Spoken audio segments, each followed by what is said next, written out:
जय माता दी। मैं ज्योतिष आचार्य संजीत कुमार मिश्रा। राहु काल आखिर में है क्या? राहु काल में वर्जित कौन कौन से कार्य है, नहीं करना चाहिए, क्या होता है राहु काल, उसको लेकर के बताता हूं। राहु काल जो है स्थान और तिथि के अनुसार जो है अलग अलग होता है, अर्थात प्रत्येक बार को अलग समय में शुरू होता है राहु काल। यह काल कभी सुबह तो कभी दोपहर तो कभी शाम के समय आता है, लेकिन सूर्यास्त से पूर्व ही पड़ता है। राहु काल की अवधि जो है सूर्योदय से सूर्यास्त तक के समय 8वें भाग के बराबर जो है होती है। यानी राहु काल का समय जो है 1.5 घंटा होता है प्रत्येक दिन, हर दिन का अलग अलग। यह प्रत्येक दिन 90 मिनट का एक निश्चित समय होता है, उसी के अंतर्गत ये राहु काल होता है। कब होता है राहु काल, उसको लेकर के मैं बताता हूं।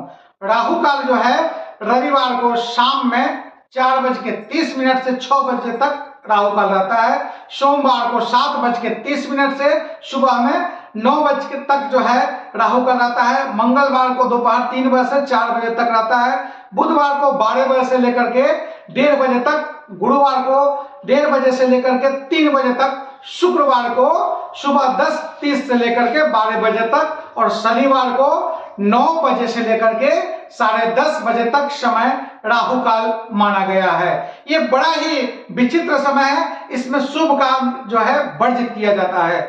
राहु काल जो है विचार जो है दिन में ही किया जाता है, इसका रात में कोई वैल्यू नहीं होता है, ना रात में होता है। कुछ लोग रात्रि में भी राहु काल मानते हैं, लेकिन यह उचित नहीं है। राहु काल का विशेष विचार जो है रविवार, मंगलवार तथा शनिवार को आवश्यक रूप से माना गया है। बाकी के दिनों में राहु काल का प्रभाव उतना विशेष नहीं होता है। अब मैं बताता हूं आपको कि ज्योतिष शास्त्र के अनुसार राहु काल में क्या करे और क्या नहीं करेंगे, उसको मैं बताता हूं। अब मैं बताता हूं राहु काल में क्या करने का है। इस काल में जो है क्या नहीं करने का है, तो इस काल में जब पूजा पाठ आदि नहीं करे, क्योंकि यह फलित नहीं होता है। इस काल में नए व्यवसाय का शुभारंभ जो है नहीं करना चाहिए, फलित नहीं होता है। इस काल में सभी महत्वपूर्ण कार्य के लिए यात्रा जो है नहीं करना चाहिए। बहुत ही यात्रा कष्टकारी होता है राहु काल में। यदि आप कहीं घूमने की योजना बना रहे हैं तो इस काल की शुरुआत ना करें। यदि राहु काल के समय यात्रा करना ज्यादा जरूरी है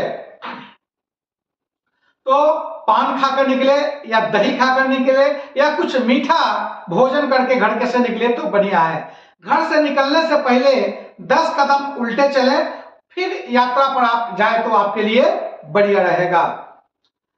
इस काल में खरीद बिक्री भी करने से बचना चाहिए, क्योंकि इससे हानि होता है। इस समय खरीद बिक्री करने से अगर वस्त्र खरीदते हैं तो जल्दी फट जाती है या कुछ उसमें तकलीफ हो जाती है।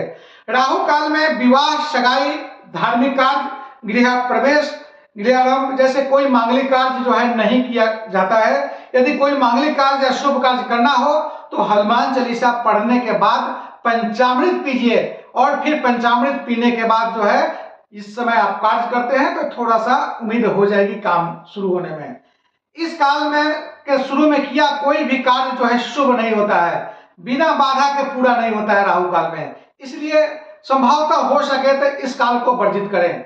राहु काल के दौरान अग्नि यात्रा, किसी वस्तु का क्रय विक्रय, लिखा पढ़ा, बही खाता का भी अगर काम जो है वो नहीं करे तो बढ़िया है। राहु काल में वाहन, मकान, मोबाइल, कंप्यूटर, टेलीविजन, आभूषण, बहुमूल्य वस्तु का भी खरीदारी नहीं करना चाहिए। ये खरीदारी करने से आपको तकलीफ हो जाएगी। कुछ लोगों का मानना है कि राहु काल के समय में किए हुए कार्य जो है विपरीत और अनिष्ट फल प्रदान करता है। राहु काल में मैं बताता हूं क्या कर सकते हैं आप।